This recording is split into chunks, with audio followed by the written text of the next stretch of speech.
Assalamualaikum warahmatullahi wabarakatuh. Selamat bergabung kepada semua pemirsa kita yang mengikuti channel ini live di channel YouTube Maulid TV. Ajak keluarganya, ajak saudaranya, ajak semua teman-temannya untuk ikut berdiskusi bersama kita tentang isu-isu terhangat di dalam dan luar negeri bersama saya Zaid Ali dalam acara kesayangan mingguan kita Bincang Berita. Dan sudah bergabung sama kita adalah dua narasumber mumpuni. Yang pertama adalah jurnalis senior dan cendekiawan muslim Bang Dede Azwar yang bergabung sama kami melalui saluran Skype. Ini sepertinya dari Sulsel ya. Assalamualaikum Bang De.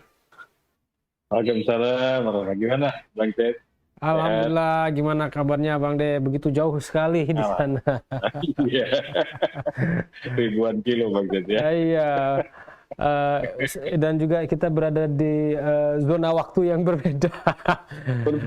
Iya, demikian pula dengan pengamat politik dan sosial yang juga bergabung bersama kami melalui saluran Skype, Bang Muhammad Jawad. Assalamualaikum, Bang Jawad. Waalaikumsalam warahmatullahi wabarakatuh. Senang sekali ketemu kembali, Bang Jawad. Allah, udah lama juga kita baru duduk bareng lagi nih. Ini wah, sepertinya video antum nggak muncul lagi nih. Supaya bisa dimunculkan kembali mungkin gambarnya biar kelihatan wajah antum. Dihidupkan kameranya.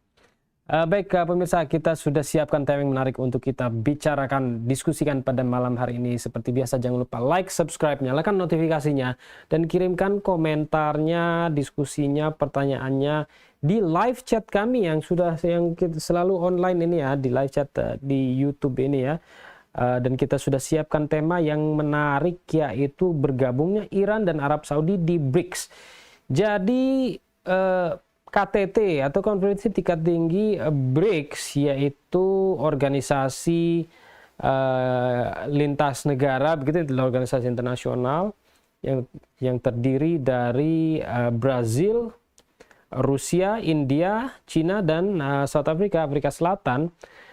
Dan KTT yang baru ditutup kemarin itu mengumumkan bergabungnya sebanyak 6 negara baru dalam BRICS, termasuk Arab Saudi dan Republik Islam Iran.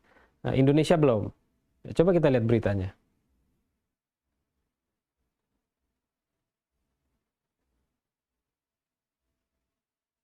Bisa kita tanyakan? Oke, coba kita lihat beritanya ini dari CNBC. BRICS terima 6 anggota baru, ini daftarnya. Presiden Afrika Selatan Cyril Ramaphosa mengumumkan kelompok BRICS akan menerima 6 anggota baru. Keanggotaan 6 negara baru itu akan berlaku mulai 1 Januari 2024. 6 negara tersebut antara lain Arab Saudi, Uni Emirat Arab, dan Iran. Indonesia tidak masuk ke dalam daftar 6 anggota baru. Indonesia masih akan mengkaji serta mempertimbangkan keikutsertaannya untuk menjadi anggota BRICS. Presiden Joko Widodo hadir dalam KTT BRICS sebagai perwakilan negara di Asia Tenggara yang memegang keketuaan ASEAN tahun ini. Jadi ASEAN hadir di KTT BRICS dan Presiden Joko Widodo sebagai ketuanya itu mewakili ASEAN dan kehadirannya di BRICS. Selengkapnya bla bla bla. Oke, coba kita lihat yang berikutnya. Nah, kalau kita bicara BRICS ini tidak terlepas dari upaya-upaya dan juga sebenarnya realitas ya. Munculnya poros-poros baru di dunia, poros-poros kekuatan baru untuk bisa dikatakan menyaingi poros kekuatan yang berpusat pada Amerika Serikat begitu ya. Seperti G7, G20 dan sebagainya. Bahkan PBB itu sendiri. Nah, ini kalau menurut media Amerika Serikat ini, Voice of America, itu judulnya seperti itu. Berupaya rombak tatanan dunia, BRICS sambut 6 anggota baru. Nah, kita pun bertanya ya, apakah memang BRICS itu berdiri untuk merombak tatanan dunia, atau apakah itu kekhawatiran atau proyeksi Amerika Serikat sendiri. Oke, kita kembali ke studio. Jadi inilah yang terbaru di BRICS, sebuah organisasi yang digembar-gemborkan oleh media massa sebagai organisasi yang bisa menyaingi, yang bahkan bisa mungkin apa ya istilahnya, bahkan lebih besar atau mendongkel begitu Amerika Serikat Barat dan sebagainya dari pusat mungkin poros kekuatan politik dan ekonomi di dunia. Itulah yang digambarkan tentang BRICS ini. Kemudian baru-baru ini ada ekspansi lagi, dan mungkin kalau melihat perkembangan seperti itu tentunya Barat akan khawatir ya. Tidak tahu apakah memang kekhawatiran mereka itu berdasar atau seperti apa. Coba bagaimana tanggapan antum Bang De ya terhadap perkembangan terbaru ini di BRICS ini? Bagaimana apa itu BRICS dalam pandangan antum dan ekspansinya ini dan juga implikasinya terhadap Amerika Serikat? Ya, Bismillahirrahmanirrahim. Ya ada pertemuan ya, Bang Zed ya, BRICS, negara-negara BRICS, dan beberapa yang kemudian mengajukan diri sebagai anggota tetap dari BRICS. Tentu BRICS ini sudah lama ya sudah dibangun oleh 5 negara yang kita tahu, dari Brasil, Rusia, India, China, dan Afrika Selatan. Dan BRICS itu singkatan dari nama-nama mereka. Artinya ketika dikhawatirkan bahwa seperti judul tadi di dalam berita, untuk merombak dunia, sebenarnya kalau kita lihat bukan bahwa BRICS itu muncul untuk mengikhtiarkan perubahan, tapi sejarah sendiri sudah berubah, sehingga memberi ruang bagi BRICS untuk muncul. Dan ini yang kemudian diperkuat dan diikhtiarkan dan dipilih oleh negara-negara baru seperti Iran, Saudi, dan sebagainya. Kenapa?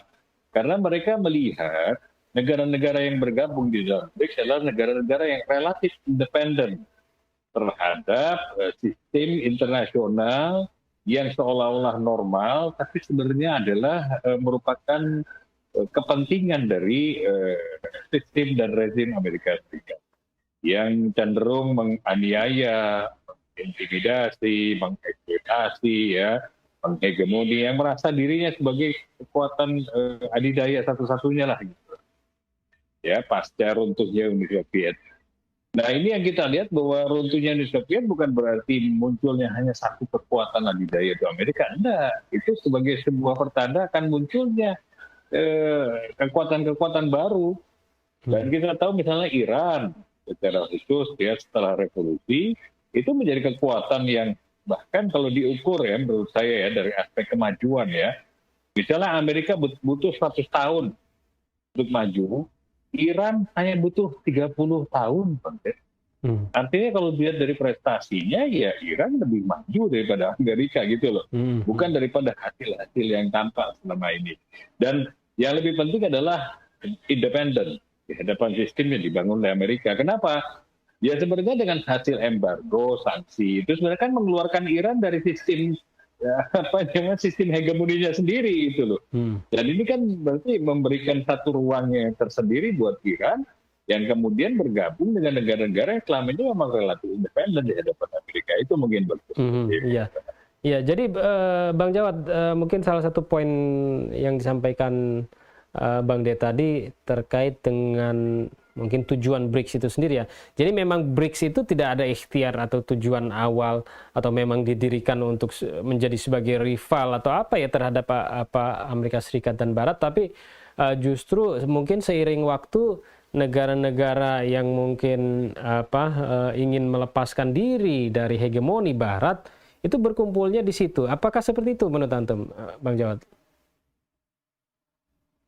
Ya, Bismillahirrahmanirrahim.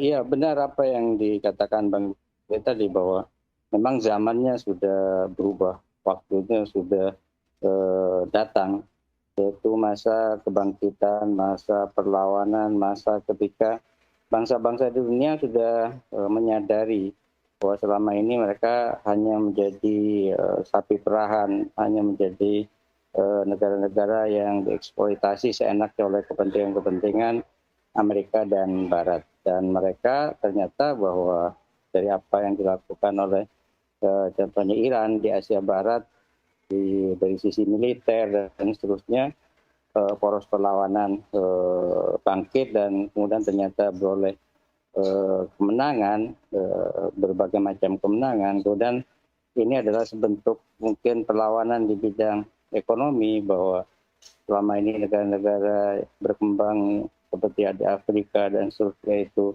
dilemahkan, ditindas dan seterusnya, dan ketika misalnya Iran yang diembargo itu berhasil melakukan perlawanan, ya kan, dan beroleh kemajuan, mereka kemudian melihat bahwa hal ini juga sebetulnya mereka bisa lakukan, karena kalau menggabungkan kekuatan ekonomi negara-negara berkembang ini, maka sebetulnya kekuatan mereka sangat besar, ya, potensi ekonomi mereka sangat besar, sumber daya manusia, sumber daya alam mereka sangat besar, dan jumlah penduduk mereka masing-masing kalau dijumlahkan, ya, ada Cina, ada India, ada Rusia, itu sebetulnya ya hampir seluruh penduduk dunia yang selama ini dihisap oleh kekuatan-kekuatan adidaya dunia. Jadi memang sudah waktunya sekarang kebangkitan negara-negara yang dilemahkan itu untuk beroleh kehidupan yang bermartabat, dan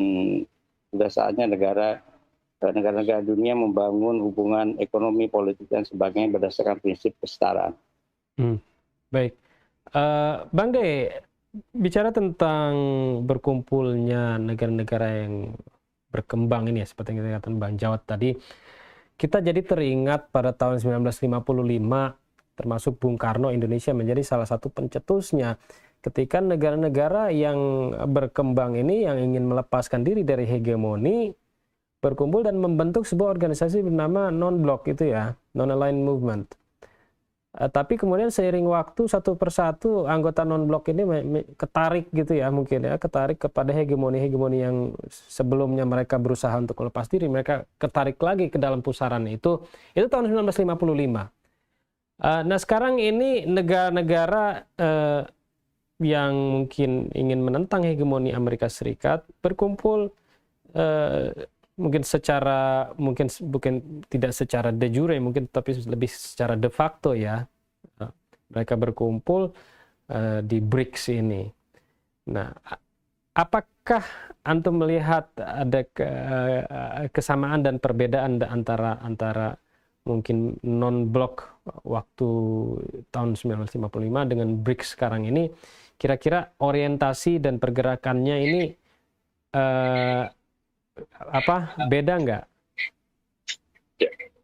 Ya, artinya secara prinsip sama, ya, Bang. Tadi yang disebut oleh Bang Jawad sebagai yang ingin bermartabat di dunia, dan itu kan ciri dasar fitrah manusia, ya. Tidak ada manusia yang mau ditindas. Ya, artinya itu pun dalam konteks kebangsaan nggak ada bangsa sebenarnya mau terhina. Dan inisiatif ini sudah dimulai sejak zamannya Pak Karno waktu itu di Indonesia. Bahkan beliau sebagai inisiator, ya, beliau yang paling ditakutkan waktu itu oleh kedua kubu, baik oleh Amerika maupun Soviet. Nah, menariknya, Bang Jed, bahwa meskipun semangatnya itu sama, ya, nilai-nilai fitrahnya sama, tapi konteksnya saja yang berbeda. Pada masa itu, situasi internasional atau global secara umum belum kondusif untuk memunculkan satu bentuk perlawanan kelas Bung Karno waktu itu. Artinya beliau terlalu pagi untuk muncul, walaupun ini sebuah gerakan yang luar biasa. Kenapa? Saat itu kedua kekuatan sedang berada pada puncak-puncaknya, Bang Jed.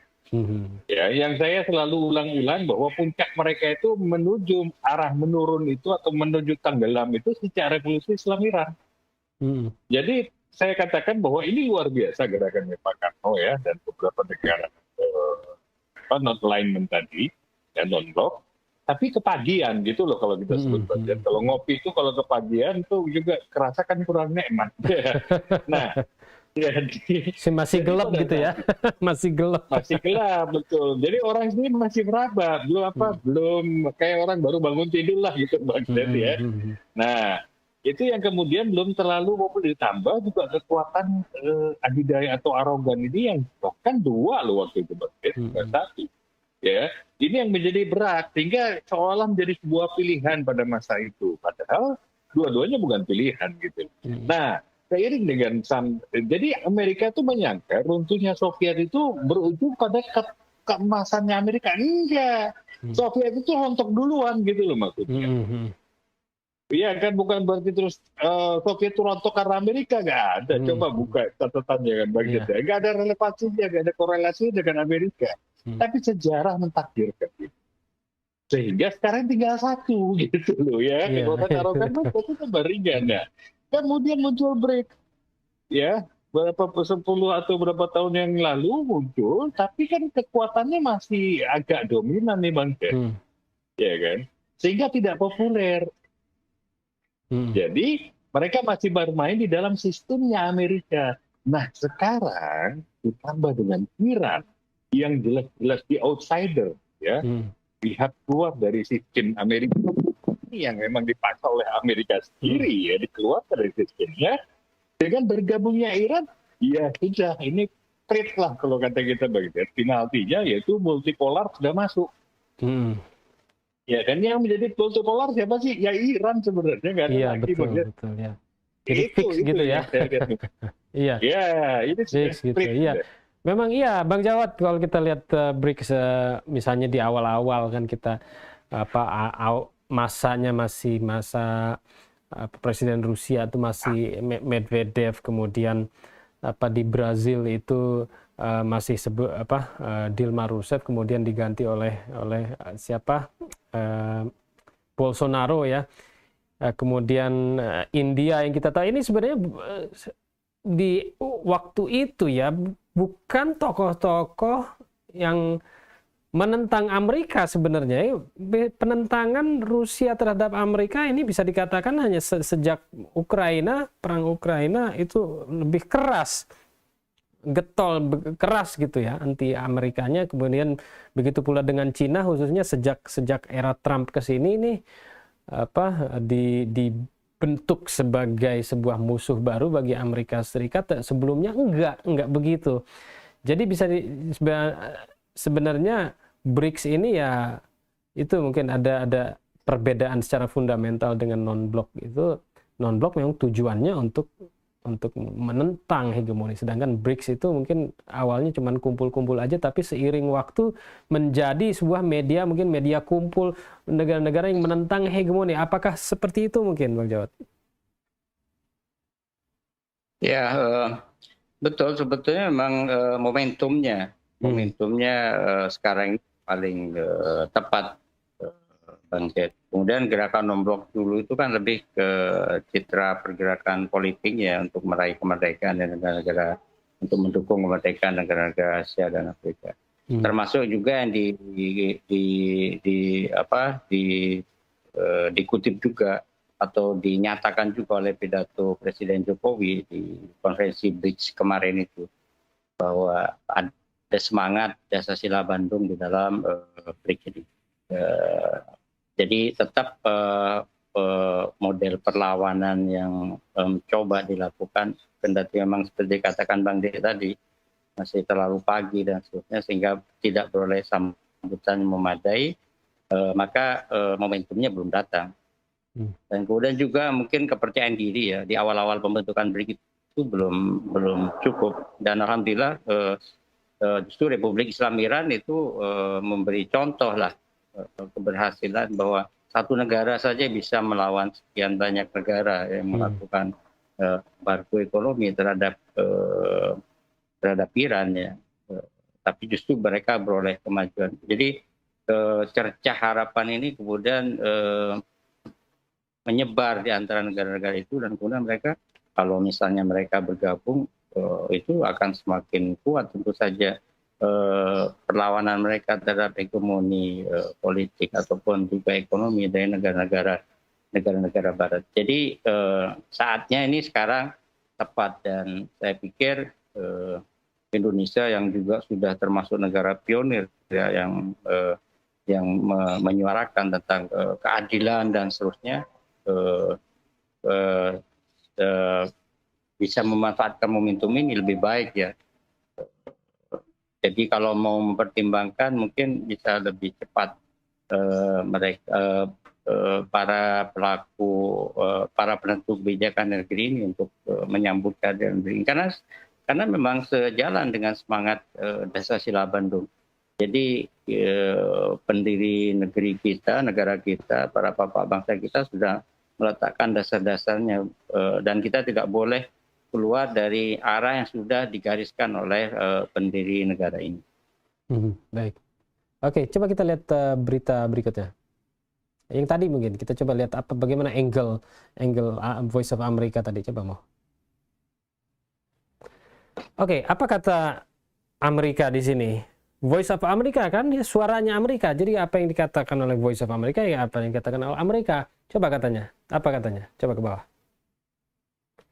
Blok negara-negara berkembang BRICS pada Kamis bersepakat untuk menerima Arab Saudi, Iran, Ethiopia, Mesir, Argentina, dan Uni Emirat Arab dalam sebuah langkah yang bertujuan untuk mempercepat upaya perombakan tatanan dunia yang mereka anggap sudah ketinggalan zaman. Jadi saya nggak tahu apakah mereka kumpul untuk mempercepat perombakan tatanan dunia atau memang sudah ketinggalan zaman dan memang by default begitu ya Bang Jawad ya. Dalam memutuskan untuk mendukung ekspansi yang pertama kali dilakukan oleh blok tersebut dalam 13 tahun terakhir, para pemimpin BRICS membuka perluasan organisasi itu di masa depan karena adanya puluhan negara lain yang menyuarakan ketertarikan untuk bergabung dengan pengelompokan yang mereka harap dapat menyamakan kedudukan di pasar global. Perluasan ini menambah kekuatan ekonomi BRICS yang saat ini beranggotakan China, negara dengan tingkat perekonomian terbesar kedua di dunia, juga Brazil, Rusia, India, dan Afrika Selatan. Hal ini juga dapat memperkuat ambisi mereka untuk menjadi juara di kawasan selatan. Meskipun demikian, ketegangan yang sudah berlangsung sejak lama juga dapat bertahan, yaitu di antara negara-negara yang ingin membentuk kelompok ini sebagai penyeimbang bagi Barat, terutama China, Rusia, dan sekarang Iran, dan negara yang terus membina hubungan dekat dengan Amerika Serikat dan Eropa. Perluasan keanggotaan ini bersejarah, kata Presiden China Xi Jinping, pendukung utama perluasan blok ini. Ini menunjukkan tekad negara-negara BRICS untuk bersatu dan bekerja sama dengan negara-negara berkembang yang lebih luas. Ya memang kita mendengar bahwa China itu menjadi mungkin anggota BRICS yang paling getol dalam mendorong ekspansi BRICS itu sendiri. Apa kata di sini? Pergeseran aliansi. Saat menyebutkan nama-nama negara tersebut dalam pertemuan puncak para pemimpin yang diselenggarakannya selama 3 hari di Johannesburg, Presiden Afrika Selatan Cyril Ramaphosa mengatakan ke-6 kandidat baru ini akan secara resmi menjadi anggota pada tanggal 1 Januari 2024. BRICS telah memulai babak baru dalam upayanya untuk membangun sebuah dunia yang adil, dunia yang juga inklusif dan sejahtera, kata Ramaphosa, seraya menambahkan, kami telah mencapai konsensus mengenai fase pertama dari proses ekspansi ini dan fase-fase lainnya akan menyusul. Jadi upayanya untuk membangun dunia yang adil, yang inklusif dan sejahtera.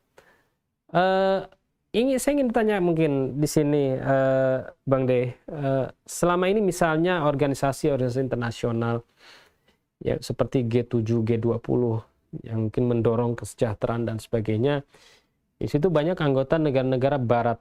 Dan kita di sini BRICS ini nggak ada satupun di sini anggotanya dari negara Barat. Kita tidak bicara mungkin yang bisa dikatakan sekutu Barat mungkin ya seperti Arab Saudi, mungkin Mesir, mungkin to some extent India juga mungkin. Tapi negara-negara Eropa itu nggak ada di situ. Amerika Serikat tidak ada di situ dan kita nggak kebayang mereka gabung sini. Jadi memang dengan berkumpulnya negara-negara yang di luar poros Barat ini bergabung di BRICS memang by default menjadikan BRICS sebagai poros kekuatan yang mungkin seperti yang dikatakan Cyril Ramaphosa tadi kontras ya, buah kontras terhadap apa tatanan yang selama ini dibangun oleh mungkin negara-negara Barat. Mungkin bisa Antum menjelaskan sedikit Bang Jawad, bagaimana sih kemitraan atau kepemimpinan yang dibangun oleh Amerika Serikat ketika dia membentuk organisasi seperti G7, G20 dan sebagainya kemitraan yang seperti apa, dan kemudian kemitraan yang seperti apa yang seharusnya dibentuk oleh negara-negara yang bisa dibangun melalui BRICS ini menurut Antum. Bagaimana, Bang Jawad? Ya, kalau kita melihat pada G7 atau G20 memang bentuk hubungannya bentuk hubungan hegemonik ya. Jadi Amerika sebagai hegemon dan negara-negara lain sebagai negara yang harus mengikuti, mengekor dan seterusnya. Kita tahu misalnya lihat penetapan mata uang dolar sebagai acuan bagi proses perdagangan internasional dan sebagainya kan sebentuk penguasaan. Sementara BRICS menawarkan bentuk hubungan ekonomi yang setara dengan menggunakan mata uang masing-masing, ya kan? Sehingga nggak ada defisit perdagangan dan seterusnya karena berdasarkan uang mereka masing-masing. Jadi ini perbedaannya ya antara apa yang dibuat oleh Amerika dan BRICS, di mana ada kesetaraan di dalamnya. Dan tentu saja negara-negara tertentu, ada negara-negara yang oleh Amerika disebut sebagai negara yang nggak bisa diganggu. Dan Amerika juga mengkategori negara-negara anggota BRICS tertentu sebagai negara yang masih bisa diganggu. Ini kan sebentuk upaya untuk melakukan bagaimana merusak bentuk kerjasama internasional yang seharusnya mereka sendiri berfokus pada bagaimana membangun upaya kerjasama internasional itu secara mandiri, tidak usah mengganggu negara-negara lain yang mau membangun hubungan ekonomi dan seterusnya. Ya kan kita tahu di ASEAN dan seterusnya bagaimana misalnya mereka masuk ke ASEAN ya, tapi dengan posisi mendikte negara-negara tertentu di ASEAN ini untuk kepentingannya. Sementara kalau misalnya Rusia ataupun Cina itu masuk ke ASEAN dalam membangun kerjasama kemitraan dengan ASEAN itu lebih pada membangun hubungan yang bersifat setara, ya kan?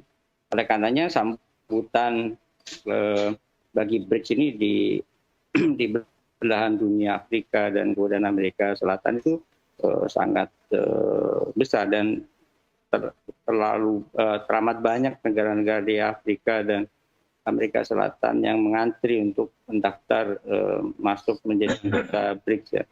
Meskipun baru diakomodasi beberapa, misalnya di Afrika itu seperti Ethiopia dan Mesir, kemudian di Amerika Selatan itu seperti Argentina ya. Dan saja kalau Iran gabung di dalamnya, pasti Amerika mengkategorikannya sebagai negara yang nggak bisa diganggu, ya kan? Kepesertaannya di BRICS dan itu akan menjadikan kekuatan yang maha dahsyat itu, karena BRICS akan menjadi organisasi yang sangat mapan, ya, karena terlalu banyaknya negara yang nggak bisa diganggu dalam kategori penilaian Amerika Serikat di dalamnya. Dan potensi Iran kan sangat besar ya. Ya misalnya bahwa Presiden Said Raisi mengatakan bahwa bergabungnya Iran ke BRICS itu sebagai sesuatu yang menyejarah, yang bersejarah ya, karena ini akan membawa kekuatan yang luar biasa besarnya, mengingat potensi Iran sendiri ya. Jadi potensi Iran sebagai negara transit atau negara yang menghubungkan utara, selatan, barat, timur ya. Kalau kita lihat peta sebetulnya secara kenyataan kalau berdasarkan darat maka Iran itu terletak di tengah-tengah, dulu kita sebut sebagai jalur sutra dan seterusnya yang menghubungkan Rusia dengan India dan utara selatan juga melalui Iran. Sama seperti kalau kita ya negara kepulauan ya, kita di tengah-tengah dari sisi laut. Tapi kalau Iran itu dari sisi darat dia benar-benar terletak di tengah. Kemudian juga potensi energi ya sangat besar ya. Baru-baru ini ditemukan juga kandungan energi yang luar biasa di Iran. Dan yang terakhir yang dikatakan oleh Raisi itu adalah kemajuan di bidang ekonomi, kesehatan, teknologi, ruang angkasa dan seterusnya. Jadi inilah yang membedakan model arogansi Amerika dengan perkawanan atau persatuan negara-negara yang ingin membangun kemandirian ekonominya secara bermartabat. Iya, memang kalau bicara kemandirian itu ya bisa dikatakan itu adalah ketakutannya Amerika Serikat di situ ya. Apalagi kalau negara-negara ingin mandiri kemudian bersatu bergabung dalam suatu organisasi seperti BRICS ini, maka akan digambarkan dengan segala macam mungkin ya, seperti kalau kita melihat daftar anggotanya bisa dikatakan nanti Amerika Serikat akan menggambarkan BRICS sebagai tempat berkumpulnya negara-negara diktator dan sebagainya. Gitu udah kedengaran, udah kerasa begitu. Coba bagaimana reaksi mungkin Presiden Iran Ibrahim Raisi terhadap keanggotaan BRICS ini? Coba kita lihat beritanya, ada mau? Oke, ini dari Sindo News alias Ziondo News. Apa kata Ziondo News di sini? 5 motif Argentina, Iran, Arab Saudi, Mesir, Emirat, dan Ethiopia bergabung dengan BRICS. Apa katanya? Beberapa orang melihat kelompok beranggotaan 5 negara ini sebagai penyeimbang terhadap forum dan institusi tradisional yang dipimpin oleh Barat. Namun apa sebenarnya BRICS itu dan mengapa 5 motif Argentina dan seterusnya bergabung dengan BRICS? Kelompok negara-negara berkembang BRICS, Brazil, Rusia, India, China, dan Afrika Selatan bertemu untuk pertemuan puncak tahunan mereka di Johannesburg. KTT tahun ini menjadi terkenal di tengah ekspektasi bahwa kelompok tersebut dapat menambah anggota baru seiring China dan Rusia berupaya meningkatkan pengaruh politik mereka di tengah meningkatnya ketegangan dengan Amerika Serikat dan sekutunya. Itu proyeksinya ya. Jadi mereka ingin menambah anggota baru itu sebagai agendanya China dan Rusia untuk meningkatkan pengaruh politik mereka. Memang kalau namanya menjalin hubungan dengan negara-negara itu, kalau Amerika Serikat memang tujuannya untuk meningkatkan pengaruh politik. Tapi kalau China dan Rusia, ya kita nggak tahu. Itu kata Amerika sih begitu. Blok dengan perekonomian tercepat, apa katanya? Ini dimulai sebagai akronim BRIC yang diciptakan pada tahun 2001 oleh ekonom Jim O'Neill di Bank Investasi Amerika Serikat Goldman Sachs untuk melompokkan 4 negara dengan pertumbuhan ekonomi terbesar dan tercepat pada saat itu. Jadi dari 2001, O'Neill menekankan bagaimana keempat negara Brazil, Rusia, India, dan Tiongkok secara kolektif dapat menjadi kekuatan ekonomi global dalam dekade mendatang. Melansir DW, para investor mengambil isyarat tersebut dan begitu pula pembuat kebijakan di negara-negara tersebut. Terlepas dari perbedaan politik dan sosial antara mereka, negara-negara berkembang merasa bahwa mereka terikat oleh dorongan bersama untuk merestrukturisasi sistem ekonomi, politik, dan keuangan global yang dipimpin Amerika Serikat agar menjadi adil, seimbang, dan representatif. Jadi mungkin motif awalnya itu ekonomi ya.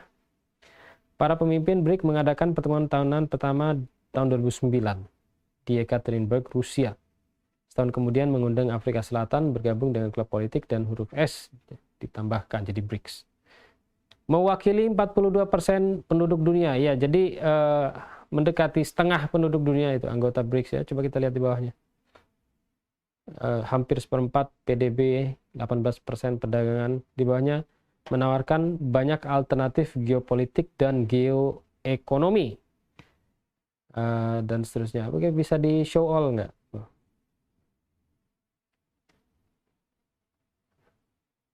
Oke, di bawahnya langsung kita bawah.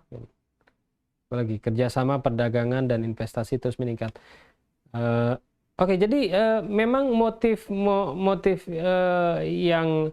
yang mendasari berkumpulnya BRICS di awal itu memang sangat kuat ya, motifnya itu ekonomi, memperkuat ekonomi dan sebagainya. Mungkin diantaranya juga mengurangi pengaruh ekonominya Amerika Serikat. Di bawahnya mungkin ya apa itu? Perluasan BRICS merupakan salah satu topik utama dan seterusnya. Tiongkok mendorong ekspansi BRICS untuk meningkatkan pengaruh politiknya di tengah meningkatnya persaingan dengan Amerika Serikat. Ya, memang kalau kita lihat dari sudut pandang Cina, memang ini adalah sebuah peluang untuk meningkatkan hubungan dengan meningkatkan hubungan relasi ya, memperbaiki relasi dengan negara-negara lain dalam konteks BRICS mungkin. Tapi kalau kita lihat sebenarnya di saat-saat seperti ini negara-negara melihat ya bahwa Amerika Serikat ini nggak bisa diandalkan begitu. Bagi Rusia ini adalah tentang mencari sekutu baru pada saat negara tersebut terkena sanksi Barat. Brasil dan India telah lama menentang perluasan cepat blok tersebut dan New Delhi khawatir akan semakin besarnya pengaruh Tiongkok di klub tersebut sebagai dampaknya. Meskipun BRICS berjuang untuk mencapai potensi ekonominya, BRICS memproyeksikan dirinya sebagai alternatif geopolitik dan seterusnya. Anggota-anggota baru sangat ingin memanfaatkan pengaruh dan kekuatan ekonomi BRICS. Oke, kita sejenak kembali ke studio. Jadi BRICS ini, Bang De, adalah sebuah organisasi yang menjadi medianya ekspansi politiknya Rusia dan ekspansi ekonominya Cina. Ini adalah motifnya BRICS supaya mereka ini lebih berkuasa. Itu kata Ziondo News. Bagaimana menurut Anda? Iya, saya mungkin untuk sekarang ini dengan si Zionis ini nyaris punya pandangan seperti itu. Memang itu memang nggak bisa kita pungkiri ya bahwa dibentuknya BRICS itu ada motivasi ekonomi dan pengaruh. Ya, tapi tadi disebut dengan tepat ada persaingan.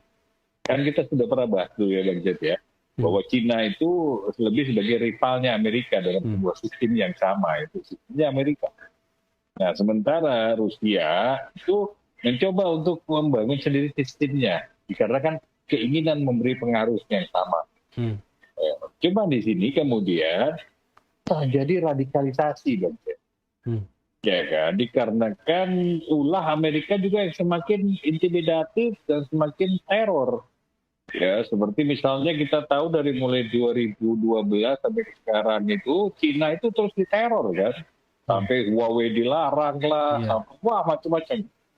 Terjadi perkelahian diplomatis waktu itu kan, pertengkaran diplomatis kan. Tapi ya sebatas itu, Cina ini ya bisa lebih dari itu. Gitu. Nah, sementara dengan Rusia itu main proxy, levelnya lebih tinggi lagi. Nah, di balik itu semua, ada negara-negara khususnya Republik Islam Iran tadi ya, yang terus dianiaya dengan semua keadaannya. Dan kita tahu taktik paling licik dan jahatnya dari Amerika dengan embargo saksi adalah bermaksud mengisolasi satu negara agar tidak terkoneksi dengan negara lain. Tapi yang terjadi justru adalah dia keluar dari sistemnya Amerika. Ini yang tidak terbaca oleh mereka. Sama dengan dia menciptakan ruang-ruang perlawanan terhadap sistemnya Amerika. Dan di sini dihuni pertama kali oleh Iran. Ya, Kuba mengalami itu sejak Perang Dingin. Tapi kita tahu Kuba itu walaupun sama dianiaya, ditindas ya dan sebagainya, tapi konteksnya tidak pernah dikeluarkan di sistem. Ya, tetap dalam logika itu karena masuk dalam misalnya putaran Uruguay perekonomiannya, masuk ke Amerika Latin yang pada masa itu masih banyak yang pro dan berada di bawah Amerika. Tapi sekarang kondisinya berubah total. Artinya sampai seorang Perancis ya, dua negara Perancis dan Hungaria, mungkin secara khusus juga, ya, itu sampai pengen keluar juga kok dan pengen gabung sama BRICS kan aneh. Terlepas daripada konspirasi yang ada ya, artinya apakah ini mau jadi kuda Troya lah, itu terlepas dari konspirasi. Tapi yang jelas, secara fenomena, budak-budaknya Amerika pun sudah nggak betah. Nah, ini yang harusnya dibaca seperti misalnya oleh Pak Jokowi Indonesia. Saya sepakat mungkin Pak Jokowi itu mempertimbangkan lebih dahulu. Tapi menurut saya, pertimbangannya nanti setelah di dalam aja Pak Jokowi. Karena di dalam itu kita bisa share pengaruh. Jadi bukan berusaha mempengaruhi, tapi men-share pengaruh.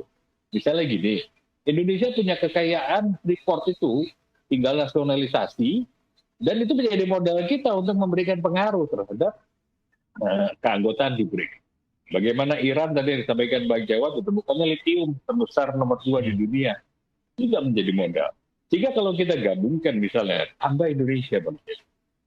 Sebelum Indonesia gabung saja 80% kekayaan global itu ada di BRICS. Sehingga bisa dikatakan ini bukan sekedar kekuatan ekonomi akhirnya. Apalagi dengan kehadiran Republik Islam Iran yang benar-benar menjadi musuhnya sistem ya, bukan hanya rezim, tapi sistem Amerika, yaitu sistem hegemoni global, sistem demokrasi liberal.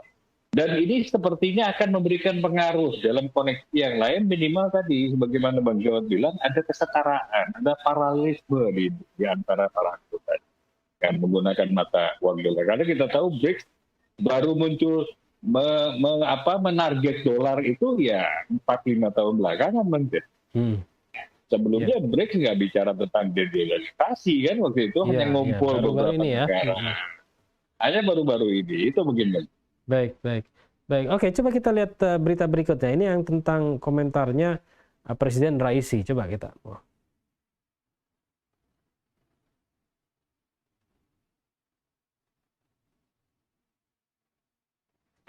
Oke, ini dimuat di Republika. Dari Raisi, Iran dukung upaya dedolarisasi oleh BRICS. Saat ini kepercayaan global terhadap efektivitas BRICS semakin meningkat. Oke, coba kita ke bawah. Presiden Iran Ibrahim Raisi mengatakan negaranya mendukung upaya BRICS untuk menghilangkan ketergantungan pada dolar Amerika Serikat. Saat ini Iran diketahui sudah diterima menjadi anggota baru BRICS. Republik Islam Iran dengan tegas mendukung keberhasilan upaya BRICS sejalan dengan dedolarisasi dari perdagangan dan interaksi ekonomi antar anggota dan juga penggunaan mata uang lokal, kata Raisi saat menghadiri KTT BRICS, dikutip laman Al Arabiya. Dia pun mengapresiasi keputusan BRICS untuk memperluas keanggotaan. Menurutnya saat ini kepercayaan global terhadap efektivitas BRICS semakin meningkat. BRICS dapat membantu memecahkan permasalahan komunitas internasional, ujar Raisi. Pada Kamis lalu, Presiden Afsal Cyril Ramaphosa mengumumkan bla. Apalagi mungkin di bawahnya. Oke, ini yang sudah ini. Apa tuh dedolarisasi ya?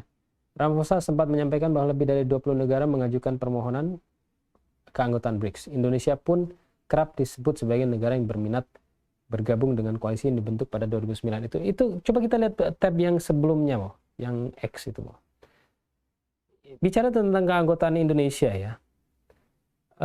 Ini dilaporkan oleh South Asia Index. BRICS will be expanded to more than 10 countries in its next summit in Russia next year, says Chinese state media. Jadi menurut media Cina, tahun depan BRICS akan ekspansi lagi, menambah 10 anggota lagi, termasuk Indonesia, Pakistan, Algeria, Nigeria, Kambodia, Malaysia, Uzbekistan, Vietnam, dan Bangladesh. Jadi kalau dikatakan Indonesia masih nimbang-nimbang ini, ya, insya Allah tahun depan kita gabung nih, Bang De. Jadi India is against expansion of BRICS, but China has called for expansion as a counterweight to G7 and EU. Jadi India menentang ekspansi BRICS, tetapi China yang mendorong ekspansinya untuk menyaingi G7 dan Uni Eropa. Jadi menjadi kekuatan ekonomi, kekuatan politik baru sebagai alternatif terhadap G7 dan Uni Eropa. Jadi ini kita akan melihat semakin banyak negara yang gabung dengan BRICS. Makanya mungkin ada beberapa orang yang akan mengatakan bahwa BRICS ini berpotensi ekspansi terus hingga mungkin bahkan menyaingi PBB. Oke, coba kita lihat yang tab yang antara itu. Ya. Nah, ini apa kata Raisi dalam konteks ini? Di atas apa judulnya tuh? Nggak kelihatan judulnya. Presiden ekspansi BRICS untuk dukung pembangunan global. Oke, ke bawah coba.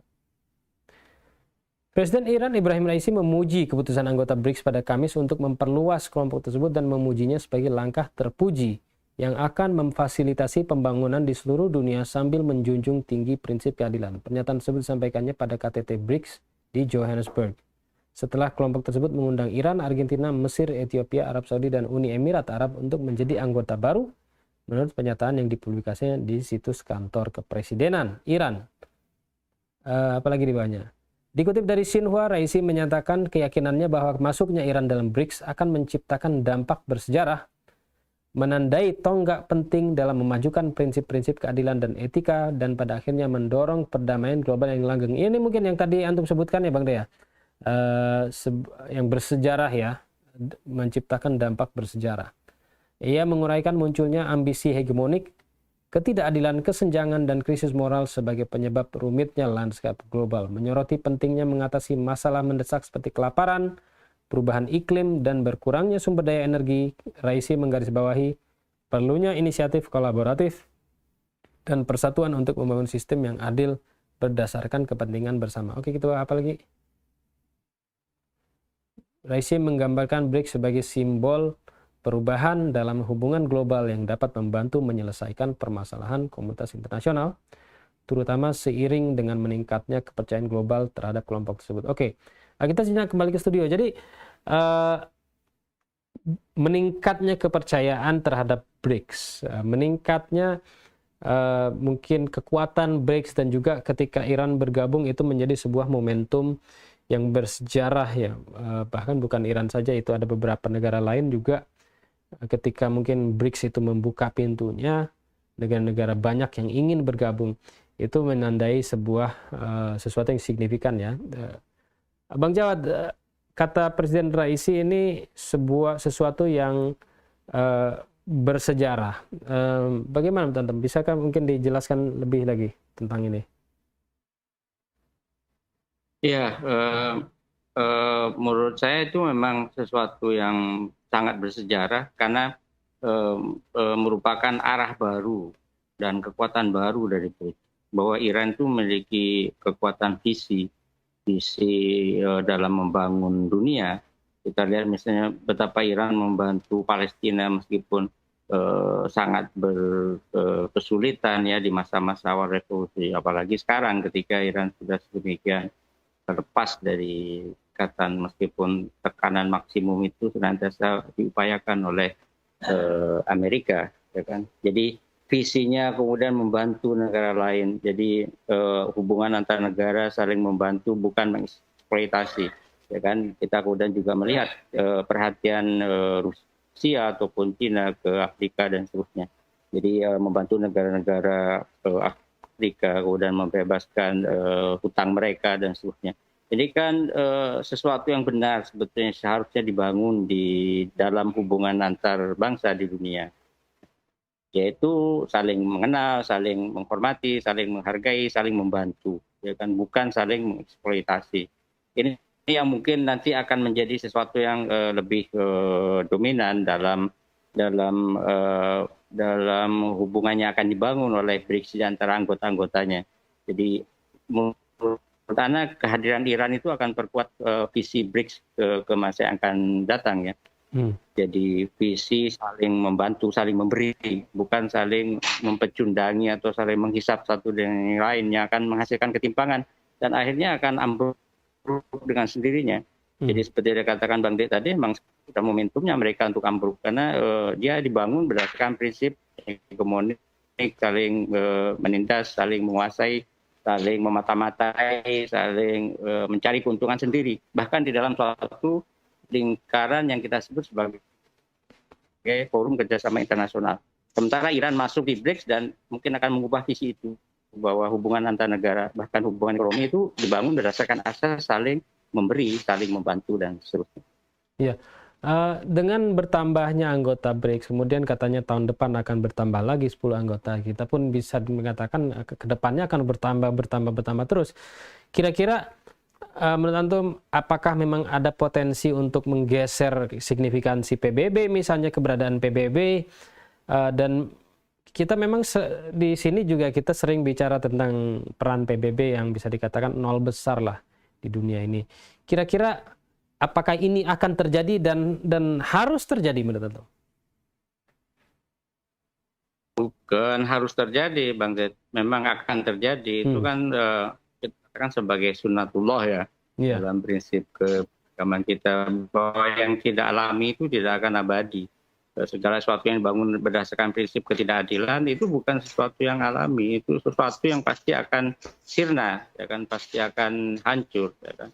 Bagaimana manusia itu punya martabat yang seharusnya saling menghargai, kemudian dirusak oleh upaya-upaya untuk mengeksploitasi satu sama lain, ya kan. Itu tentu akan yang terjadi adalah kehancuran, sama seperti misalnya negara palsu Zionis itu didirikan berdasarkan prinsip yang tidak alami, kan, mengusir penduduk suatu negara, kemudian memaksakan pengakuan negara-negara lain terhadapnya, ya kan. Gak ada negara yang seperti ini, yang ribet cari pengakuan sana sini setiap saat, kemudian juga yang masih ragu-ragu atau bahkan gamang dengan keberadaannya sendiri. Kan aneh kan kalau orang itu masih meragukan keberadaan dirinya sendiri. Jadi kembali bahwa kalau PBB ya seperti itu ya akan ditinggalkan sendiri.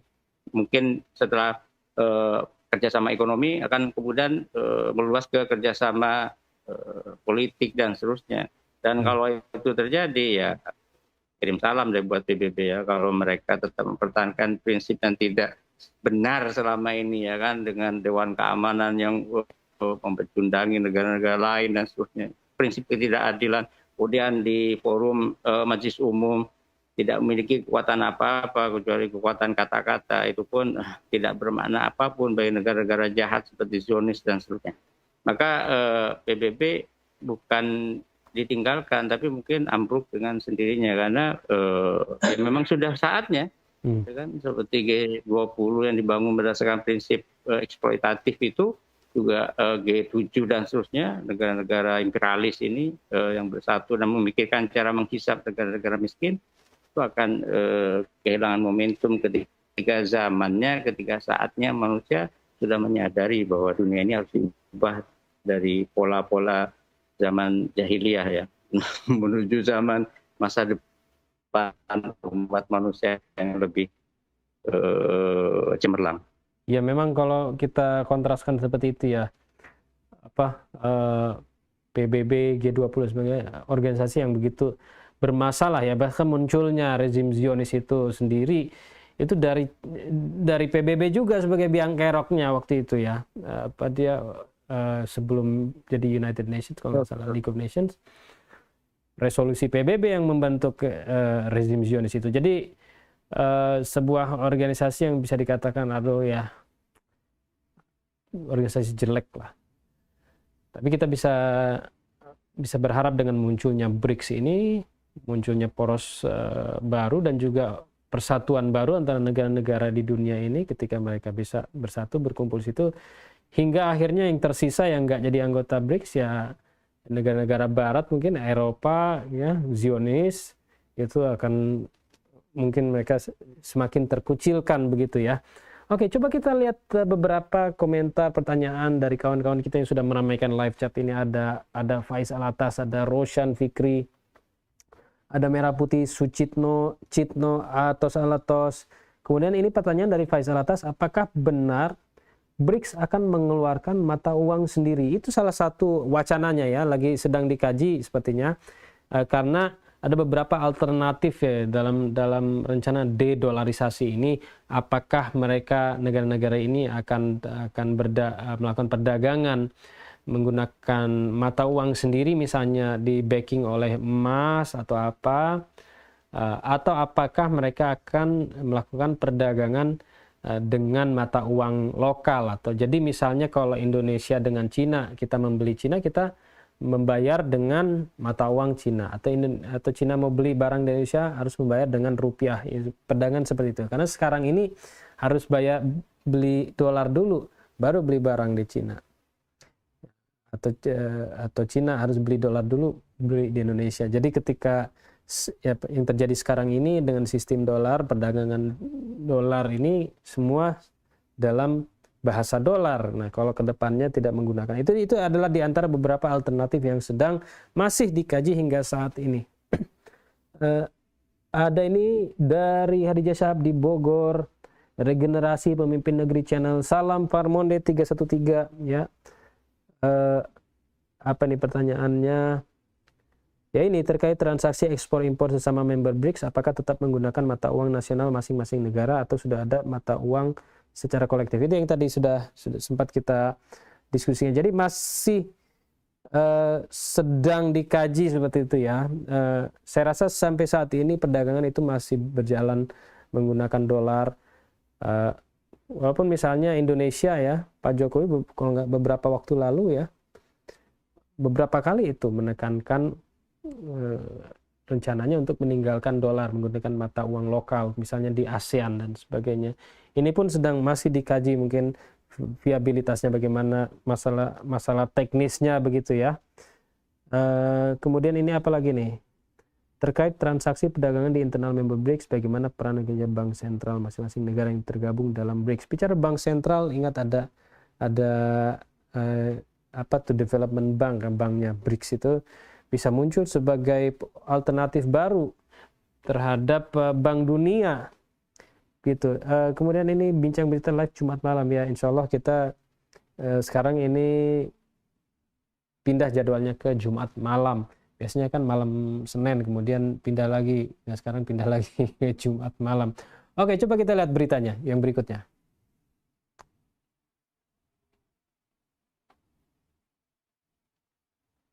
Oke, ini menarik ini ya. Dimuat di Pars Today, Iran jadi anggota BRICS, ini kata Khatib Salat Jumat Kota Teheran. Jadi khutbah Jumat itu pun bicara tentang bergabungnya Iran di BRICS. Ya kalau di sini saya nggak kebayang kita bicara tentang yang begitu-begitu ya. Ini mungkin kita ke bawah mungkin. Ya. Khatib Salat Jumat Kota Teheran Hujjatul Islam Muhammad Jawad Haj Ali Akbari mengatakan keanggotaan Republik Islam Iran dan BRICS sangat efektif untuk mematahkan unilateralisme dan meruntuhkan arogansi Amerika di bidang ekonomi. Hal itu disampaikan Haji Ali Akbari dalam khutbah kedua di Musala Besar Imam Khomeini di Teheran hari Jumat. Tanggal 25. Tadi artinya ya. Dia menyinggung diplomasi aktif pemerintahan ke-13 Republik Islam Iran dan menyebut penguatan hubungan dengan negara tetangga dan regional sebagai kebijakan yang benar dan bijaksana, memperkuat hubungan strategis dengan Asia dan Timur dan bergabungnya Iran ke SCO adalah salah satu keberhasilan terpenting yang dicapai dalam konteks ini. Khatib Salat Jumat Teheran juga menyinggung kunjungan Republik Islam Iran Said Ibrahim Raisi ke Afrika Selatan dan keanggotaan Iran di BRICS. Keanggotaan Republik Islam Iran dalam kelompok ini merupakan pencapaian penting yang diraih selama kunjungan terbaru Said Raisi, dan Iran bergabung dengan blok ini di samping beberapa negara. Apalagi ke bawah mungkin. Oke. Merujuk pada pentingnya BRICS dalam sistem internasional, Haji Ali Akbari menuturkan kelompok ini memiliki posisi penting dan istimewa dalam perekonomian internasional. Dan keanggotaan Iran dalam kelompok ini sangat efektif dalam mematahkan unilateralisme dan meruntuhkan arogansi Amerika di bidang ekonomi. Kehadiran Iran di BRICS dan orientasi pemerintah ke-13 dalam hal ini sebenarnya adalah positioning Iran dalam sistem dunia baru. Konferensi tingkat tinggi dan seterusnya. Oke, ini juga bicara tentang Arba'in dan ke bawahnya. Oke. Kita kembali sejenak ke studio. Jadi saya ingin bertanya kepada Bang D ini terakhir ya. Bang D, kita melihat dalam masa ini baru bisa dikatakan masih baru ya pemerintahannya Said Ibrahim Raisi di Iran yang seperti yang disebut oleh Khatib Salat Jumat tadi. Kita melihat memang banyak sekali terobosan-terobosan ya Said Raisi ini seperti bergabung pada SCO dan baru-baru ini bergabung di BRICS. Kemudian memperbaiki hubungan dengan negara tetangga khususnya Arab Saudi. Kita melihat banyak sekali bisa dikatakan pukulan-pukulan terhadap Amerika Serikat hegemoni Barat yang dilakukan oleh Iran dalam hal di tataran politik internasional begitu Bang De. Bagaimana komentar antum? Ya, jelas ya bahwa ini menunjukkan bahwa pemerintahan yang sekarang adalah pemerintahan yang revolusioner, Pak. Yang siap mengambil langkah cepat, mendadak, tak terduga ya, tapi tepat ya, dan terukur, juga penuh dengan strategi yang sangat matang, dan itu yang terlihat dalam pemerintahan sekarang. Artinya sistem di Iran itu sudah ajak banget. Ya, dikatakan ada di bawah kepemimpinan yang bijak dan agung ya dari Imam Ali Khamenei, yang kemudian ini menjadi semacam guide ya, petunjuk atau bimbingan, sehingga sampai pada titiknya muncullah sosok dari Said Ibrahim Raisi ini yang memang punya track record seorang revolusioner. Ya, kabinetnya pun dijuluki dengan kabinet revolusioner kan gitu. Yang siap, yang tidak seperti dibayangkan di Indonesia lah, yang gedebuk, huru hara gitu. Revolusioner kan artinya kan sesuai dengan fakta, siap berubah dalam kondisi yang cepat tapi tepat kan gitu, akurat dan seterusnya, yang tentu tidak sekedar hanya ingin merubah, tapi ada pertimbangan visi ke depan ya. Jadi revolusi tapi juga visioner gitu. Nah, Ini yang kita lihat, dan yang lebih penting Bang Des, bahwa selama ini pengkucilan Iran tadi, sama dengan memberi ruang di luar sistem dajalnya Amerika ini, yang kemudian bersatu dengan BRICS. Ini kan jadi aneh dalam pandangan Amerika. Mereka berusaha untuk ya cuma Iran toh, tapi sekarang kok terkoneksi dengan orang-orang dan pihak-pihak yang justru selama ini merasa di bawah Amerika, seperti Cina misalnya, kan gitu. Kok bisa terkoneksi satu sama lain? Ini yang membuat pertanyaan sampai terakhir dengan Saudi. Yang jelas-jelas kok Trump itu mengatakan Saudi itu sapi perahnya Amerika dan sebagainya, kan jelas ya. Artinya kok bisa terkoneksi satu sama lain. Ini yang menjadikan BRICS ini memberikan satu optimisme besar, di mana masing-masing anggotanya yang begitu beragam, karakter ya, dan seterusnya, tapi punya misi yang sama, yaitu keluar dari sistem hegemoni Amerika yang dimulai dengan sistem perekonomian tadi yang disebut oleh Khatib Jumat dari Iran tadi. Jadi mulai dari runtuhnya unilateralisme itu, jadi multilateralisme. Jadi semua pihak itu dalam posisi yang sama dan dibangun beberapa mungkin pos-pos ya seperti bank development banknya BRICS dan sebagainya, di mana itu tidak ada yang berkuasa satupun Bang Z. Jadi nanti akan diciptakan sistem moneter internasional juga yang mungkin sama dengan yang dilakukan Amerika ya lewat transfer bank lah, SWIFT lah dan sebagainya. Tapi kemudian tidak didikte oleh satu kelompok manapun. Mungkin diatur bahwa tidak satu pihak pun dari negara yang boleh memblokir atau menyita dan sebagainya. Kan itu kan perlu peraturan. Sedikit tadi yang berkaitan dengan PBB misalnya PBB dan semua cabang-cabangnya termasuk putaran Uruguay lah, apalah itu semua, itu tumbuh bersama dengan kolonialismenya Amerika. Jadi kita tidak akan optimis, benar tadi kata Bang Jawab, bukan melahirkan tandingan terhadap PBB, tapi ya PBB lemah sendiri, ini adalah pelemahan. Jadi siapa sih yang memberi hak kawan-kawan PBB untuk bisa bersifat otoriter semacam itu juga tidak ada kan. Ya? Ukurannya karena dia negara yang punya militer banyak, bukan punya uang ya, tapi hasil rampokan yang lebih banyak, kayak Amerika kan, rampokan Indonesia juga cukup banyak gitu. Itu aja standarnya. Tapi di luar itu sama sekali nggak ada.